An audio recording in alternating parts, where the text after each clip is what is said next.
ओम नमः शिवाय। ओम नमः शिवाय। शिव पार्वती के विवाह की इस कथा को जो स्त्री पुरुष कहेंगे, सुनेंगे और गाएंगे, वे कल्याण के कार्य और विवाह मंगलों में सदा सुख पाएंगे। आज हम लोग भगवान शिव और पार्वती की कथा को श्रवण करेंगे। भगवान शिव अत्यंत समाधि अवस्था में चले गए थे तो देवताओं कामदेव को कहते हैं और महाराज कामदेव भगवान शिव को समाधि को भंग कर देते हैं, जिसके उपरांत भगवान शिव क्रोध में आकर शिव को भस्म कर देते हैं। कामदेव को भस्म हो जाने के पश्चात उनकी पत्नी, कामदेव की पत्नी, भगवान शिव से विनती करता कि हे प्रभु, हमारे पति की क्या होगी। तो भगवान शिव कहते हैं, हे रति, तुम्हारी पति का जो कार्य है वह अब मनुष्य को अपने आप व्याप जाएगा। लेकिन भगवान शिव भी बता दिए कि अगर उस कामदेव से बचना है तो भगवान को कथा को श्रवण करनी चाहिए। इस बात को हम लोग भी ध्यान रखें कि कामदेव से बचना है तो भगवान की कथा को श्रवण करना अत्यंत आवश्यक है। रति भगवान से वरदान पाकर अपने धाम को चली गई तो देवताओं अर्थात स्वयं ब्रह्मा जी देवताओं के साथ मिलकर भगवान शिव के पास आते हैं और प्रार्थना करते हैं कि हे विषकेतु भगवान, हे करुणा निधान। इस प्रकार भगवान को स्तुति करते और कहते कि हे स्वामी, मैं आपका विवाह देखना चाहता हूँ। ब्रह्मा जी कहते, हे शिव जी, मैं आपका विवाह देखना चाहता हूँ, आप कृपा करें। जैसे ही ब्रह्मा जी इस प्रकार भगवान शिव से प्रश्न करते हैं, स्तुति करते हैं कि हे प्रभु, मैं आपका विवाह देखना चाहता हूँ, तो भगवान शिव कहते, जैसी आपकी इच्छा। जैसे ही भगवान शिव अपने मुख की वाणी से कहते हैं कि हे ब्रह्मा जी, आपकी जो आज्ञा हो मैं पालन करूँगा, तो आकाश में नगारे बजने लगी।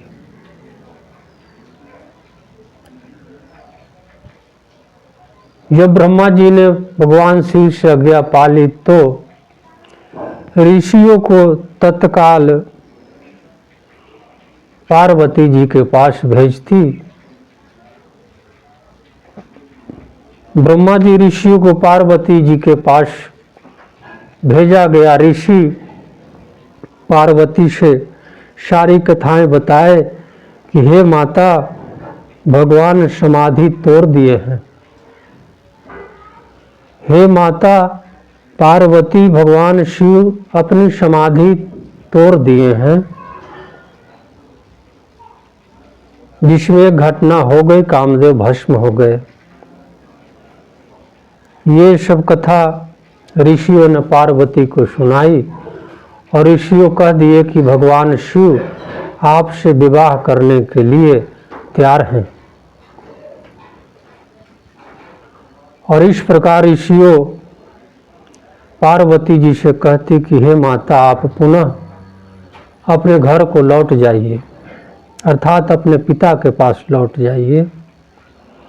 और ऋषि फिर वहाँ से तत्काल पर्वतराज हिमाचल के पास पहुँचते हैं और कथा कहते हैं कि हे हिमाचल, आपका पुत्री पार्वती से विवाह करने के लिए भगवान शिव तैयार हो गए हैं। जब इस प्रकार पर्वतराज हिमाचल अपने पत्नी मैना के साथ ये बात सुनी तो बहुत प्रसन्न हो गई कि भगवान शिव हमारे दामाद होंगे। इस प्रकार अत्यंत खुशी का लहर झूम उठी और पर्वतराज हिमाचल कहते हैं कि हे ऋषि, आप तो जो हमारी पुत्री का लगन होनी चाहिए, उचित लगन होनी चाहिए, विवाह का लगन होनी चाहिए, तो आप एक निश्चित रूप से आप हमें बताएं। ऋषियों ने शुभ मुहूर्त देखकर शिव और पार्वती का विवाह का समय निश्चित कर दिया और ऋषियों ने 2 पत्रिका बनाई। एक पत्रिका हिमाचल महाराज को दे दी और एक पत्रिका लेकर ब्रह्मा जी को देते हैं। ऋषियों ने पार्वती और शिव का विवाह का जो पत्रिका है, जो समय निश्चित की गई थी, जो लगन का शुभ मुहूर्त था, ये सारी पत्रिकाएं, एक पत्रिका पार्वती जी का माता पिता को दिया गया और दूसरा पत्रिका स्वयं ब्रह्मा जी को दिया गया। इस प्रकार ब्रह्मा जी को जब पत्रिका हाथ में मिली, लगन की जो पत्रिकाएं मिली, तो ब्रह्मा जी सभी देवी देवताओं का निमंत्रण भेजते हैं। ब्रह्मा जी सभी देवी देवताओं का निमंत्रण भेजते हैं कि भगवान शिव का विवाह का निश्चित समय ये रखा गया है, आप लोग इस भगवान शिव का विवाह में सम्मिलित हों। ये ब्रह्मा जी किए और वहाँ हिमाचल अपने नदियों, वनों, पर्वतों सबको निमंत्रण भेजते हैं कि हमारी पुत्री पार्वती का विवाह स्वयं शिव से होने जा रहा है, आप लोग हमारे विवाह में, हमारी पुत्री का विवाह में अवश्य पधारें। इस प्रकार दोनों तरफ से जो हमारी कार्ड है ना, वो बट गई। अब हम लोग भगवान शिव का विवाह किस प्रकार तैयारी होता है, कैसी विचित्र तैयारी की जाती है, इस कथा को श्रवण करेंगे। भगवान शिव का बरात कैसी विचित्र बनाई गई है, इस कथा को हम लोग अब श्रवण करेंगे। भगवान शिव का विवाह है ना, इस विवाह को ध्यान से सुने, हम लोग का कल्याण होगा। भगवान शिव अमंगल वस्त्र धारण करते हैं, लेकिन मंगलों के ही मूल हैं। भगवान शिव का सेवकों, भगवान शिव जी के लिए बरात की तैयारी की गई। भगवान शिव का जो मुख्य पार्षद थे, वो भूत, प्रेत, पिशाच, डाकनी, मृत्यगा सबको निमंत्रण भेजा गया। और जैसे ही ये सब जीवों ने सुना कि हमारे प्रभु का बरात है, तो सब कोई अपने अपने इच्छा अनुसार रूप धारण करके भगवान के पास आता और ब्रह्मा जी द्वारा भेजे हुए जो निमंत्रण पत्र है, भगवान विष्णु जी आते हैं। भगवान विष्णु जी आते हैं और सभी देवी देवता अपने अपने सेना दल के साथ आते हैं, अपने वाहनों के साथ आते हैं। इस प्रकार सब कोई भगवान शिव का बारात चलने के लिए अत्यंत प्रसन्न से कैलाश पर चले आते हैं। भगवान शिव का जो श्रृंगार किया गया वह आप श्रवण करें। भगवान शिव का श्रृंगार, पूरे शरीर में विभूति लगाई गई, गर्दन में सर्पों की माला पहनाई गई प्रभु को। भगवान शिव के जनेऊ की तरह सांपों की माला बनाई गई। भगवान शिव के गर्दन में मुंड माला पहनाई गई। ये कथा को आप भगवान शिव का जो गर्दन में मुंडों की माला जो है ना वो पहनाई गई। इस प्रकार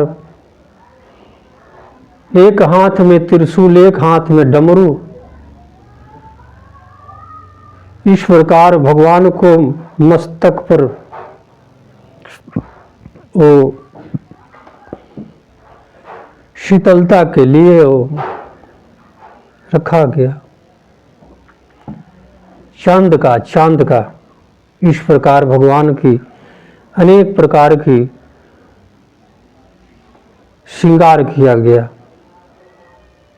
भगवान शिव के सेवक भगवान शिव के आज्ञा अनुसार श्रृंगार करते हैं और सवारी के रूप में बैल, भगवान शिव के सवारी के रूप में बैल को रखा गया। वैसे तो प्रभु का ही वो सवारी हैं, लेकिन बारात के अवसर पर भी भगवान शिव बैल पर ही सवार हुए हैं। इस प्रकार बाराती सज धज कर तैयार हो गई और उस सभा में जितने देवता देवी सभी आए थे, तो भगवान शिव कहते हैं, भूतों से प्रेतों से सबसे कहते हैं कि अपने अपने रूपों को धारण करो। और जैसे ही भगवान शिव कहते तो भूत प्रेत पिशाच मृत्यगा डाकनी ये सब अपने इच्छा के अनुसार से, किसी का एक आंख तो किसी का दोनों आंख नहीं, किसी को बहुत सा आंख, कोई हाथ में कटार लिए हुए, किसी का दोनों पांव खत्म, वो हाथ के बल से चलता। कोई तो शरीर में ताजा खून लपेटे हुए है, ताजा खून। इस प्रकार किसी को बड़े बड़े बाल तो किसी के कोई बाल ही नहीं, कोई गधा पर सवार तो कोई कुत्ते पर, कोई बिलाई पर। इस प्रकार सब कोई अपने इच्छा अनुसार सवार हो गए। कोई आकाश में चलता तो कोई धरती पर पैदल चलता, तो कोई हाथ के बल से चलता, तो कोई धरती पे लेट कर चलता। इस प्रकार भगवान शिव का बारात सजाया गया।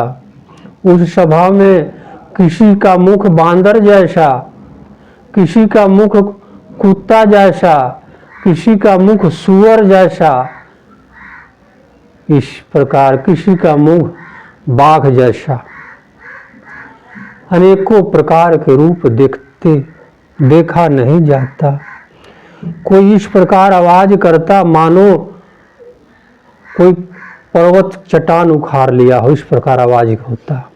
इस प्रकार आवाज करते एक दूसरे को जैसे लगता कि पर्वत पर्वत में टकरा रहा है।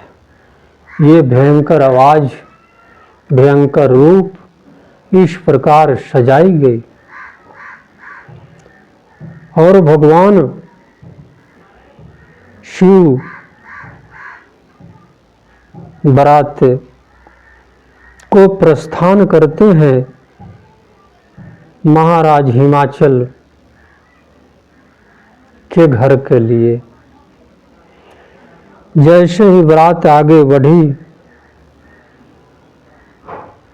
तो भगवान विष्णु जी कहते हैं, भाइयों अपने अपने सेना को अलग अलग दल बना लो, अपने अपने सेना को अलग अलग दल बना लो, ताकि एक साथ बारात ठीक से समझ में नहीं आता। जैसे ही भगवान विष्णु आज्ञा देते हैं तो सब देवता को अलग अलग ढंग से बारात चलने का तय किया गया। भगवान शिव का अलग बारात सेवक का, भगवान विष्णु जी का अलग मंडली, भगवान ब्रह्मा जी का अलग मंडली, इस प्रकार 5, 7, 10 टुकड़ी में अलग अलग मंडलियां बट गई और बारात प्रस्थान किया। रास्ते में तो भगवान विष्णु जी का जो मंडली थी देखने में तो बहुत अच्छा लगता था, लेकिन वहीं भगवान शिव का जो मंडली थी उसको देखना तो दूर, अगर थोड़ी देर वहां कोई खड़ा हो जाए, टिक जाए, तो अपने भाग्य को बलिहारी समझता था। इस प्रकार बारात रचाई गई। भगवान शिव का बारात काफी धूमधाम के साथ आगे बढ़ते गया। कहीं बीच में गांव मिल जाते तो वहां के नर नारी बड़ी हिम्मत जुटाकर उस बारात को दर्शन करता। जैसे ही भगवान शिव के जितने भूत प्रेत जो बारात में थे, जैसे ही किसी को देखते वो खेदने लगते, उसके पीछे भागने लगते और भागकर फिर लौट आते। तो कभी बहुत पर्वत उठा लेते, तो कभी कूद जाते, कभी आकाश में छलांग लगा देते। इस प्रकार भगवान शिव का बारात आगे बढ़ते बढ़ते महाराज हिमाचल के नगर में पहुंचा। अब ये कथा यहीं पर थोड़ा सा हिमाचल जी का कथा ले लेते हैं। हिमवावन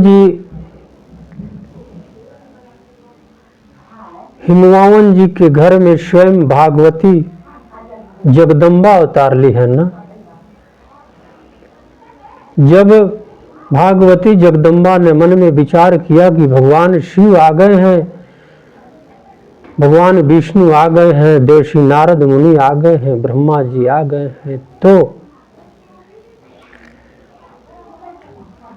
हिमवावन अपने नगर की इतनी शोभा, इतनी व्यवस्थाएं की कि हरेक घरों में सुंदरता का बखान देखा जाता था। इस प्रकार नगर के शोभा इतनी सुंदर बढ़ गई, इतनी सुंदर बढ़ गई। वहां की स्त्री और पुरुष इतने सुंदर जान पड़ते थे कि बारात में आए हुए ऋषि कामुक हो जाते, इतनी सुंदरता बढ़ गई थी। भगवान जगदम्बा का अवतार था ना। जैसे ही भगवान शिव की बारात उस नगर में पहुंची तो वहां नगर के स्त्री पुरुष बच्चे सब एक साथ अपने घर का काम धंधा बंद करके, छोड़ करके, और उस बारात को दर्शन करने के लिए सब कोई चला आता है। जैसे ही उस बारात को देखने के लिए इतनी भीड़ हो गई, इतनी भीड़ बढ़ गई कि संभालना मुश्किल पड़ गई थी। महाराज हिमाचल सबको सम्मान करते, सबको समझाते। इस प्रकार जैसे ही बारात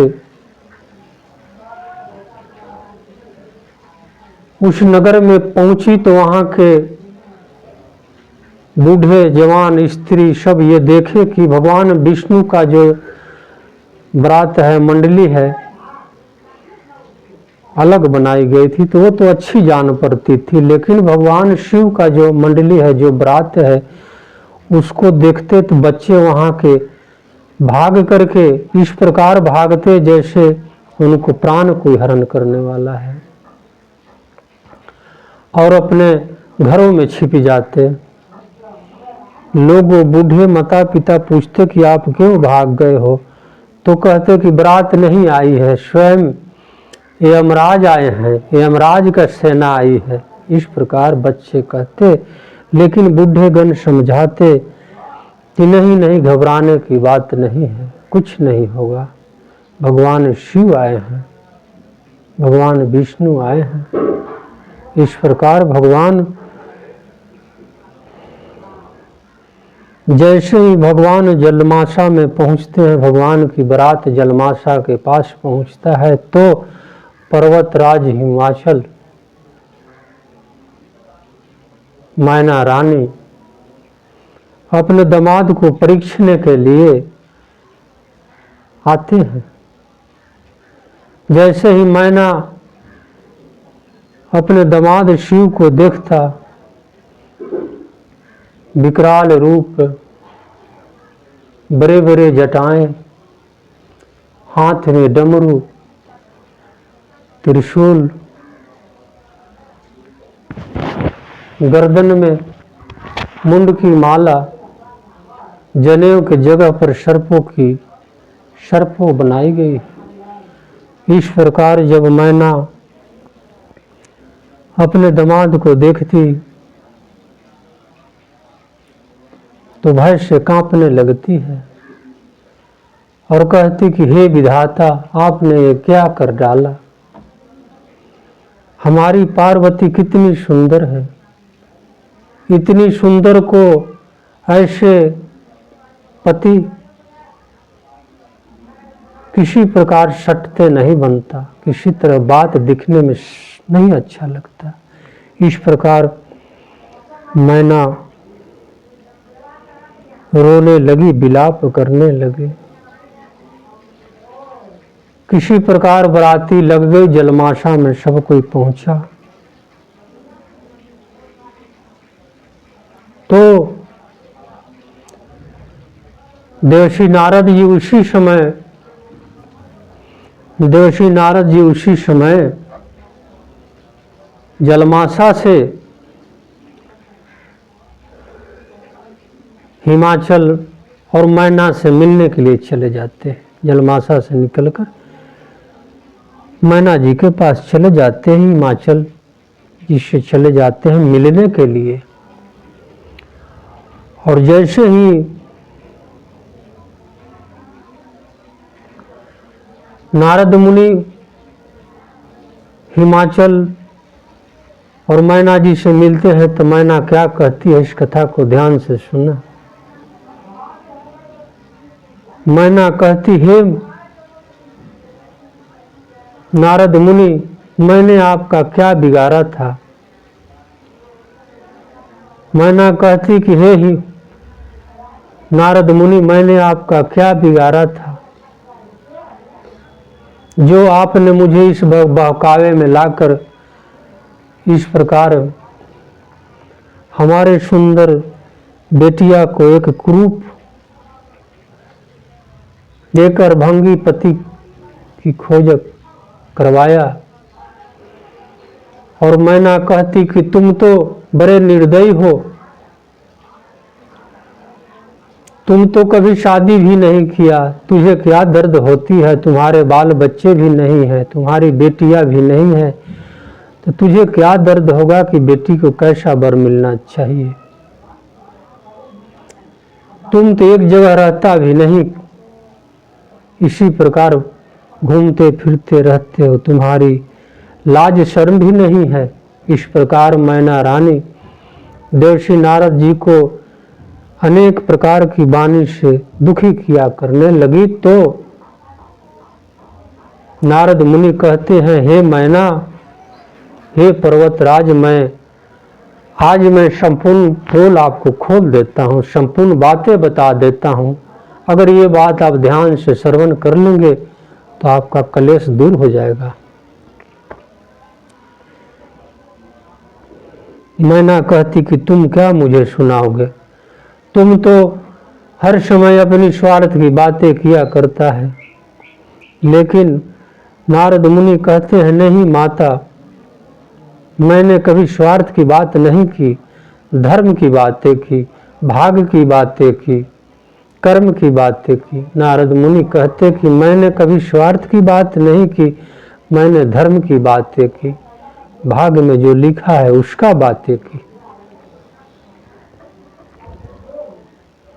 जैसे ही नारद मुनि इस प्रकार मैना रानी को समझाए तो मैना रानी कहती कि बताओ अब क्या बचा है जो कहना बाकी रह गया है। मैना कहती कि जो था वो सब तो बर्बाद कर डाला, लूट लिया, अब क्या बचा है जो आप मुझसे सुनाना चाहते हो। फिर भी मैं कर भी क्या सकता हूँ, जो कहो। इस प्रकार नारद जी कहते हैं, हे मैना, हे पर्वतराज, ये जो आपका पुत्री पार्वती है ना, ये स्वयं जगदम्बा है। यही पार्वती अगले जन्म में सती थी, दक्ष की पुत्री।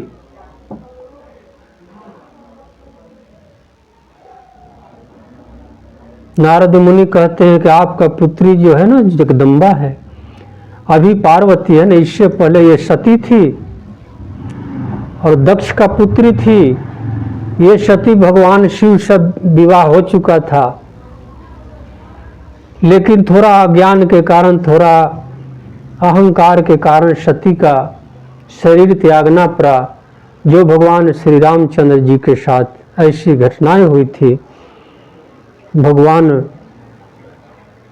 शिव उस घटना को लेकर दुखी हो गए और समाधि अवस्था में चले गए थे। तो फिर वही सती पुनः आपके घर में पार्वती के रूप में जन्म लिया है।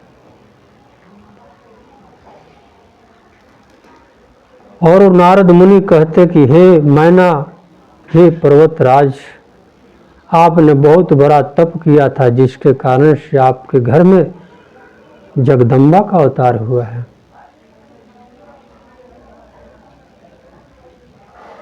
और भगवान शिव की बात तुम कहते हो न मैना रानी, अगर भगवान शिव की कृपा हो जाए और जगत में, नारद मुनि कहते कि जगत में कौन सी स्त्री है जो भगवान शिव से विवाह करना नहीं चाहती। नारद मुनि कहते कि हे मैना, तुम्हारी पुत्री को छोड़ो, जगत में ऐसा कौन स्त्री है जो भगवान शिव से विवाह करना नहीं चाहती। भगवान शिव से सबको विवाह करना चाहता, जगत के जितनी स्त्री है। जब इस प्रकार नारद मुनि मैना को समझाते हैं तो मैना का जो अज्ञान था वो सब नष्ट हो गया। और उसी समय नारद मुनि कहते, हे माता जगदम्बा, हे पार्वती, भगवान शिव को थोड़ा अपनी तरफ से विनती करें। हे पार्वती, अपनी तरफ से भगवान शिव से विनती करें, कहें स्तुति करें कि हे प्रभु, हे हमारे स्वामी, हे पतिदेव, आप का जो ये रूप है ना, तो ये भी ठीक है, लेकिन आज विवाह का अवसर है, आपका विवाह का अवसर है, तो प्रभु थोड़ा सुंदर रूप धारण करें, दुल्हा बने, सुंदरता बनाए, ताकि हमारी माता को देखने में अच्छा लगे, समाज को देखने में अच्छा लगे। इस प्रकार नारद मुनि भगवान पार्वती से कहते हैं, पार्वती मैया भगवान शिव के मन ही मन स्तुति करते, ओम नमः शिवाय, ओम नमः शिवाय, ओम नमः शिवाय, ओम नमः शिवाय, ओम नमः शिवाय। इस प्रकार माता भगवान शिव को स्तुति करते और भगवान शिव देखते ही देखते 18 वर्ष के नव युवक की भांति सुंदर हो गए। इतनी सुंदरता प्रभु को बढ़ गई जैसे राम जी का सुंदरता हो, जैसे भगवान श्री कृष्ण का सुंदरता हो। इस प्रकार भगवान शिव सुंदर हो गए। जब मैना अपने दामाद को देखती तो प्रभु की सुंदरता देखकर प्रसन्न हो गई और थोड़े देर बाद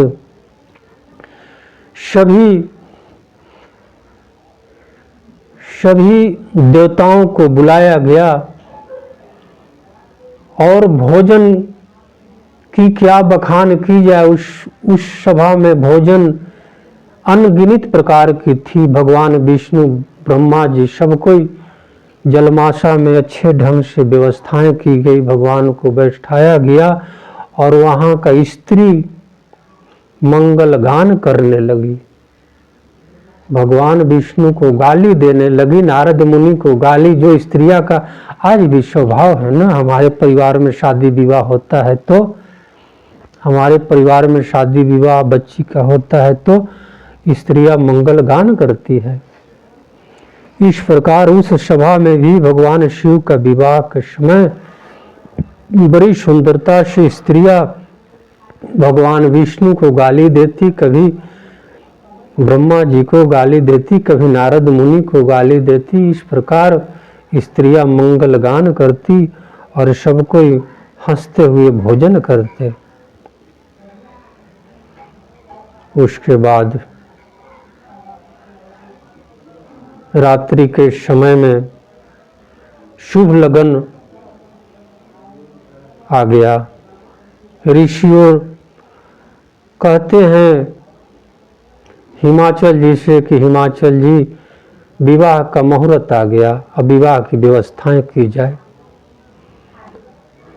जैसे ही ऋषियों ने आज्ञा देते हैं हिमाचल जी को, तो सारी सभाएं, दिव्य सिंहासन ब्रह्मा जी के बनाया गया था, उस दिव्य सिंहासन पर भगवान शिव को विराजमान कराया गया और माता पार्वती को विराजमान कराई। उसके बाद में सभी देवी देवता को आसन दिया गया और भगवान शिव का विवाह सब कोई देखने लगे। लेकिन उसी समय ब्राह्मणों ने दुल्हा से प्रश्न रखा कि आपका माता पिता का क्या नाम है। ऋषियों ने प्रश्न रख दिया भगवान शिव से कि आपका माता पिता का क्या नाम है। भगवान शिव मुस्कुराने लगे। भगवान शिव मुस्कुराने लगे कि हमारे माता पिता कौन है। इस प्रकार भगवान शिव गणेश, इस प्रकार भगवान शिव देवर्षि नारद जी को इशारा करते हैं कि हे नारद मुनि, इस ब्राह्मणों को समझाएं, इस ब्राह्मणों को ज्ञान दे। तो नारद मुनि ऋषियों को समझाते हैं और कहते हैं कि हे मुनियों, हे ऋषियों, इनका कौन माता पिता हो सकता है? जगत के तो माता पिता स्वयं ये हैं। नारद मुनि कहते कि भगवान शिव का माता पिता कौन हो सकता है? भगवान शिव स्वयं माता पिता जगत के हैं, इनसे आगे कोई है ही नहीं जो रखा जाए, जो बताया जाए। तब ऋषियों को समझ में आ गया कि हमसे भूल हो गई है, और गणेश जी का स्मरण करके भगवान शिव का विवाह संपन्न किया गया। इस प्रकार भगवान शिव का विवाह बड़ी खुशी से, बड़ी धूमधाम से मनाया गया। और पार्वती जी अपने पति के चरणों में सिर नवाती और खुशी से भर जाती। इसके पश्चात विवाह हुई। सब बारातगण जलमाशा में आ गए। भगवान शिव को जो आज के समय भी हम लोग जो दूल्हा के कुछ दान देते हैं, नगर की स्त्रियां दान देती है, उस प्रकार भगवान शिव को बैठाया गया। और उस नगर के सब कोई, स्वयं मैना, सब कोई भगवान को दान देने लगे। जगत के दान देने वाला आज स्वयं दान ले रहा है। यही तो कभी होता है। स्वयं दानी भगवान शिव स्वयं दानी हैं, आज दूसरे से दान ले रहे हैं। लेकिन करना पड़ता है, ये जो भाग्य में है ना, उसके अनुसार से कभी राजा भी रंग बनता और कभी रंग भी राजा बन सकता है। इस बात को ध्यान रखें। इस प्रकार भगवान शिव को बड़ी श्रद्धा के साथ दान दिया गया। और मैना रानी